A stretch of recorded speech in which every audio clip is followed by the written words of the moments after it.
Bapak Ibu Saudara yang terkasih, sebelum kita membaca dan merenungkan firman Tuhan, mari kita bersatu di dalam doa. Allah yang kami sembah, biarlah Tuhan memimpin kami, mencurahkan Roh Kudus atas kami, agar kami dapat memaknai dan juga merenungkan setiap firman Tuhan pada saat ini. Di dalam nama Yesus kami memohon. Amin.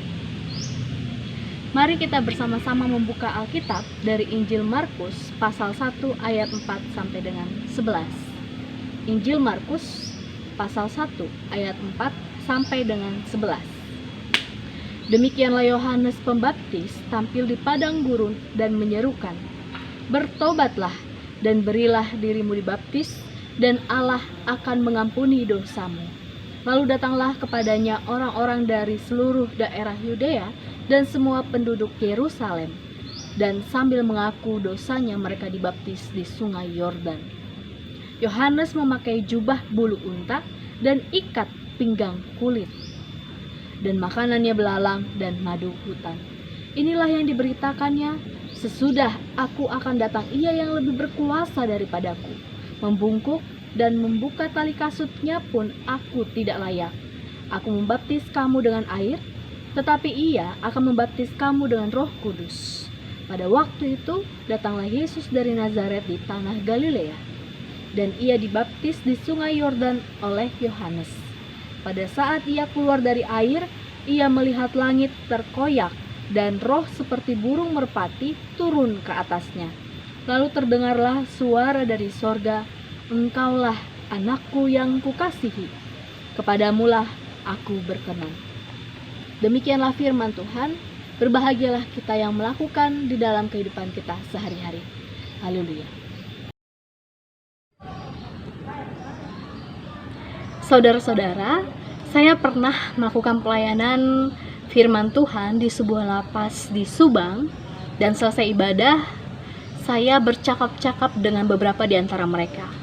Mereka bersaksi kepada saya dan beberapa rekan saya bahwa kehidupan mereka sebelumnya adalah kehidupan yang jahat, yang tega untuk menyakiti orang lain, tega mengecewakan keluarga, berani untuk berbuat dosa, berani untuk membuat orang lain menderita, dan mereka pun merasakan penderitaan akibat apa yang mereka lakukan.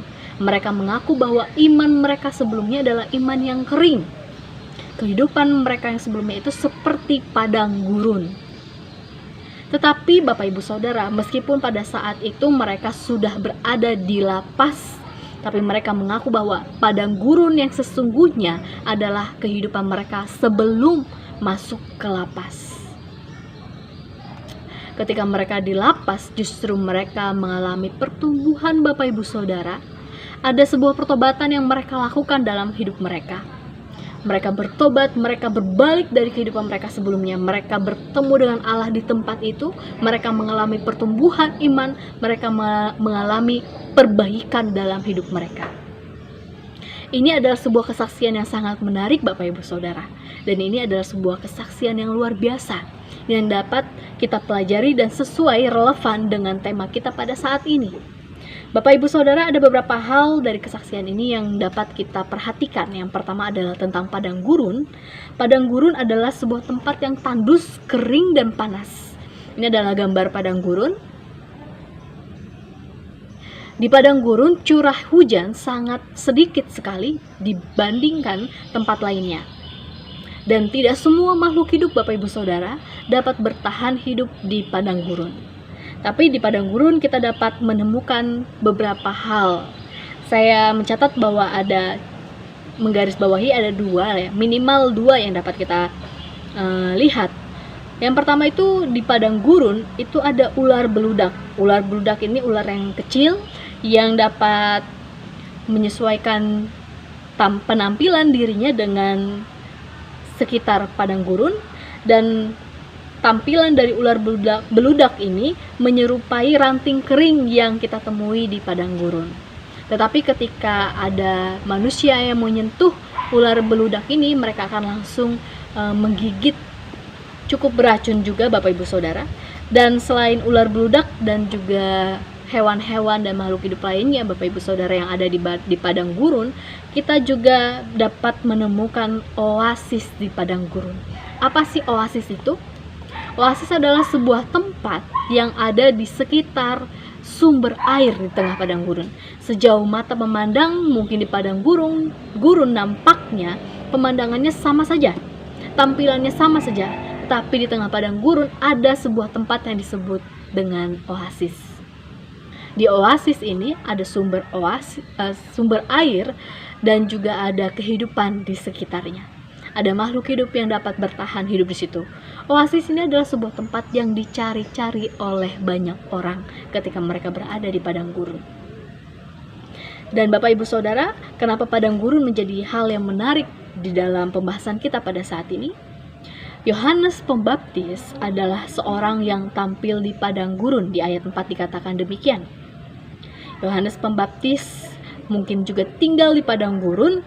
Ia memakai jubah bulu unta, ikat pinggang kulit, dan makanannya belalang serta madu hitam. Tetapi meskipun ia tampil di padang gurun, tetapi ia dapat menjadi oasis di tengah padang gurun tersebut. Kenapa kita sebut Yohanes Pembaptis seperti oasis? Karena jelas sekali dalam bacaan ini, Yohanes Pembaptis menjadi pembuka jalan pelayanan Yesus di dunia. Ia mengatakan kepada banyak orang, bertobatlah, berilah dirimu dibaptis, dan Allah akan mengampuni dosamu. Dan ada banyak juga orang yang datang kepadanya, memberi diri untuk dibaptis, dan juga mereka bertobat. Bapak Ibu Saudara, Yohanes Pembaptis tidak seperti ular beludak di tengah padang gurun, tetapi ia menjadi oasis di padang gurun. Begitu juga di dalam kehidupan kita, Bapak Ibu Saudara. Di tengah kehidupan ini ada banyak sekali penderitaan, ada banyak sekali dosa yang dapat kita perbuat. Kita ataupun orang lain berbuat dosa yang mengakibatkan penderitaan yang kita rasakan ataupun orang lain rasakan. Bisa saja kita sebut bahwa kehidupan yang sulit pada saat ini itu seperti padang gurun dalam kehidupan kita. Tetapi apakah kita mau menjadi oasis, bukan seperti ular beludak, Bapak Ibu Saudara? Di mana banyak orang yang ingin datang kepada kita karena kita mempunyai sumber air yang menyegarkan, kita mempunyai pemandangan yang baik, yang indah, kita mempunyai kehidupan yang dapat dibagikan oleh banyak orang. Dan hal yang kedua yang dapat kita pelajari dari kesaksian saudara kita di lapas tadi adalah mengenai pertobatan. Bapak Ibu Saudara, tema pada saat ini adalah bukan sekedar mengakui dosa, tetapi hidup baru dalam pertobatan sejati. Apa artinya pertobatan? Pertobatan artinya adalah meninggalkan kehidupan yang lampau, kehidupan yang buruk, kehidupan yang dipenuhi dengan dosa, dan menjalani kehidupan yang baru seperti yang Tuhan inginkan. Dan bagaimana kita bertobat? Tentu bukan dengan kekuatan dan kemampuan kita sendiri, tetapi ada Tuhan yang membantu kita. Percuma ketika Yesus hadir di dunia, lahir sebagai manusia, tetapi di dalam pertobatan ini kita mengandalkan kemampuan kita sendiri. Kita harus mengakui bahwa Yesus hadir dalam pertobatan manusia untuk membongkar dan menerima kita sebagai makhluk yang berdosa. Bahkan Yesus pun memulihkan kita dari segala dosa yang terlihat maupun yang tersembunyi. Bapak Ibu Saudara yang terkasih, di dalam pertobatan ada kata kunci yang perlu kita ingat selalu, yaitu adalah damai. Damai. Kenapa kata kunci damai menjadi kata kunci di dalam pertobatan? Yang pertama, orang yang bertobat artinya orang yang siap dan berani untuk berdamai dengan dirinya sendiri. Apa sih yang dimaksud dengan berdamai dengan dirinya sendiri? Ketika kita mau berdamai, hal pertama yang harus kita lakukan adalah melihat dan mengakui segala yang kurang dalam kehidupan kita. Lalu kita mengakui segala hal-hal yang telah kita lakukan, mengakui dosa kita, mengakui bobroknya kehidupan kita. Orang yang berdamai adalah orang yang mengakui bahwa, oh, saya adalah manusia yang rapuh, Tuhan. Saya rapuh dan rentan untuk berbuat dosa. Saya mengakui bahwa saya pernah menyakiti Tuhan. Saya mengakui saya telah menyakiti keluarga saya, orang tua saya, pasangan saya, teman atau rekan saya, bahkan saya menyakiti diri saya. Saya mengakui bahwa saya adalah manusia yang penuh dengan luka-luka, yang menderita akibat perbuatan saya. Bukan hal yang mudah Bapak Ibu Saudara ketika seseorang mengakui dia adalah makhluk yang berdosa. Karena kebanyakan juga orang, oh itu bukan salah saya. Suruh siapa dia melakukan seperti itu? Kalau dia tidak melakukan seperti itu, maka dia tidak akan menderita dan saya tidak akan melakukan hal ini. Ada banyak sekali statement yang dapat kita ungkapkan untuk membela diri kita, untuk menutupi dosa kita, untuk tidak mengakui dosa-dosa kita. Dan untuk mengakui dosa, itu dibutuhkan sebuah keberanian. Berdamai dengan diri sendiri, itu membutuhkan keberanian Bapak Ibu Saudara. Dan berdamai dengan diri sendiri, itu akan menghasilkan sikap yang, oh dunia ini adalah dunia yang penuh dengan penderitaan, maka saya tidak mau menambah lagi ketidakadilan, saya tidak mau lagi menambah kerusakan, saya tidak mau menambah lagi permusuhan, saya tidak mau menambah lagi penderitaan. Dan kedua, ketika kita dapat berdamai dengan diri sendiri, maka kita pun akan mampu untuk membawa damai yang ada dalam diri kita keluar agar dirasakan oleh banyak orang. Ketika kita dapat mempunyai damai dalam hati kita melalui pertobatan yang kita lakukan, maka sejatinya orang-orang di sekitar kita tanpa kita sebut aku bawa damai, mereka akan merasakan sendiri damai yang ada dalam hidup kita. Bapak Ibu Saudara, tema pada saat ini bukan sekedar mengakui dosa. Mengakui dosa itu dapat kita lakukan berulang kali. Minimal dalam seminggu kita mengakui dosa 1 kali dalam kebaktian minggu. Tetapi di tema ini dikatakan bukan sekedar mengakui dosa, tetapi hidup baru dalam pertobatan sejati. Orang yang hidup baru adalah orang yang mampu dan berani berdamai dengan dirinya sendiri, bahkan menyampaikan damai yang ada dalam dirinya kepada orang lain, dan orang lain pun merasakan damai sejahtera itu ketika berada dekat dengan dirinya. Amin. Mari saudara-saudara kita naikkan syafaat kita, dan akan kita akhiri dengan bersama-sama mengucapkan doa Bapa kami. Kita berdoa. Allah yang kami sembah di dalam kehidupan kami, pada saat ini kami sungguh bersyukur Tuhan untuk firman Tuhan yang menjadi perenungan kami pada saat ini, yang menjadi pengingat bahkan pendorong kami untuk mengakui dosa kami, untuk melakukan kehidupan yang baru di dalam sebuah pertobatan yang sejati.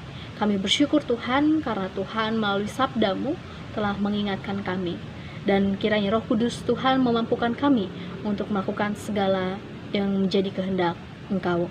Bapa yang penuh kasih, pada saat ini kami berdoa dan mau menyerahkan seluruh warga jemaat GKP Jemaat Rangkas Bitung dimanapun kami berada, ketika kami beribadah di rumah kami masing-masing bersama dengan keluarga kami. Kami bersyukur Tuhan untuk kesempatan ini, dan biarlah Tuhan senantiasa menjaga dan merawat kami. Untuk saudara-saudara kami yang pada saat ini bergumul dan berjuang untuk melawan sakit penyakit, baik mereka yang dirawat di rumah sakit maupun dirawat di rumah, biarlah Tuhan tetap memberi kekuatan dan kesembuhan secara berangsur-angsur. Kami bersyukur juga Tuhan untuk saudara-saudara kami yang dalam sepekan ini berulang tahun.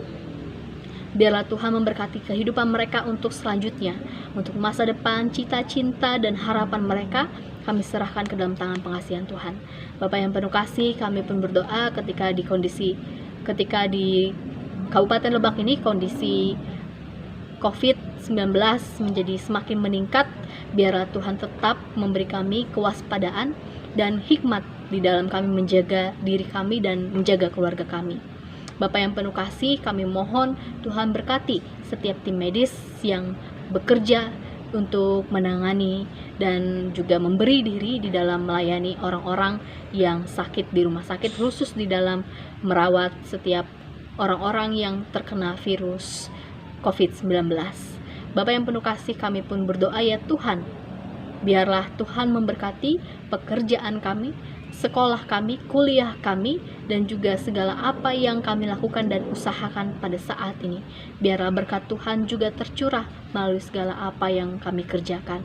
Bapa yang penuh kasih, kami pun memohon ampun kepada Tuhan ketika ada kata dan perbuatan kami yang menyakiti hati Tuhan ataupun hati sesama kami. Kami mohon Tuhan mengampuni kami dan juga membantu kami untuk menjadi pribadi yang semakin baik dari hari ke hari. Inilah doa dan permohonan kami Tuhan. Kami serahkan kehidupan kami, GKP Jemaat Rangkas Bitung, Kabupaten Lebak, bahkan seluruh tempat dan juga seluruh pihak di Indonesia ini ke dalam tangan pengasihan Tuhan. Dan pada saat ini juga kami hendak menaikkan doa yang telah Yesus ajarkan kepada kami. Bapa kami yang ada di surga, dikuduskanlah namamu, datanglah kerajaanmu, jadilah kehendakmu di bumi seperti di surga. Berikanlah kami pada hari ini makanan kami yang secukupnya, dan ampunilah kami akan kesalahan kami, seperti kami juga mengampuni orang yang bersalah kepada kami. Dan janganlah membawa kami ke dalam pencobaan, tetapi lepaskanlah kami daripada yang jahat. Karena Engkaulah yang punya kerajaan dan kuasa dan kemuliaan sampai selama-lamanya. Amin. Saudara-saudara, mari kita terima berkat dari Tuhan. Cinta kasih dari Allah Bapa dan Yesus Kristus serta penyertaan Roh Kudus menyertai kita saat ini sampai selama-lamanya. Amin.